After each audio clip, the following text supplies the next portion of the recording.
Most 3D freelancers I talk to struggle with selling their services, and not even with the minute details of a sales process, but really what a sales process looks like, the rough layout. So let's get into this layout now so you never struggle again. When you want to sell your services, everything starts with some form of traffic. There are two main topics when it comes to traffic. One is inbound, so people coming to you.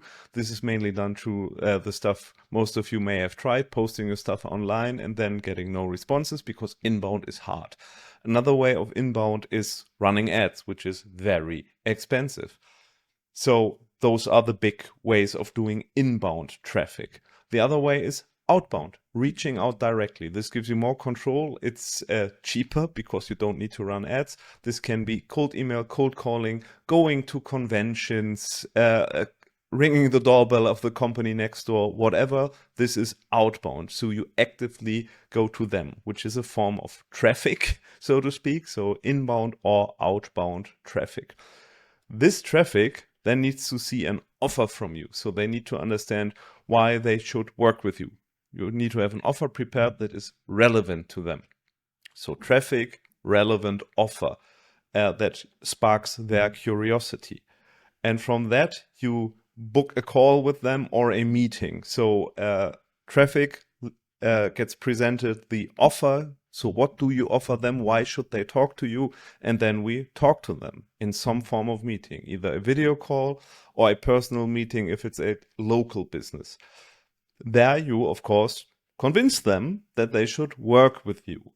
After convincing them, or interesting them at least, you send them a proposal. So a written proposal, this is what I propose, those are the costs, and so on. So now you are in the process of offering your services from traffic to curiosity, getting them interested, talking to them, and now sending them a proposal.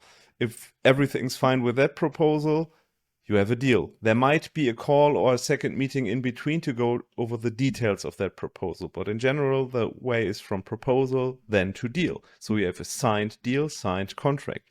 All good. This is where we want to end up. But this is not where the process ends. Most people think, all right, now I have a deal. Now the process ends. No. There is more important stuff to this because you want to retain those clients you get. And retaining the clients is part of the sales process because every client you keep is one less client you need to close more. So it's less acquisition needed if you keep those clients. So part of the sales process is what you do after the deal. After the deal, you go into an onboarding. This shows professionalism. This gets all the topics out of the way. So you onboard them professionally before really going into production. You have a deal signed, now onboarding, another call or meeting. After onboarding, only then the production starts. Most of you will know this part in and out. So production, you do what you proposed, you deliver on time. Maybe even a day early, but you deliver what was promised. And then we go to offboarding, and most people who know everything before that miss out on the offboarding part of things. This is where you recap how the project went, you get an opinion from them, you ask them if everything was fine, you ask them for a testimonial. This again shows professionalism, and with this you get the testimonial. And with this, in this offboarding, we can already discuss the next project and basically return back to next proposal. And now you're in the loop. This is a base layout for 3D sales setup. If you're interested in the business side of running a 3D freelancing operation, please join my community. Link will be down below. There's also a plus community where you get more deep dive help with all the offer, how to build up a proposal. We have weekly calls, so check that out. We'll also provide a link below. If you've made it so far, I would be glad if you subscribe, hit the notification, leave a like, and see you on the next video.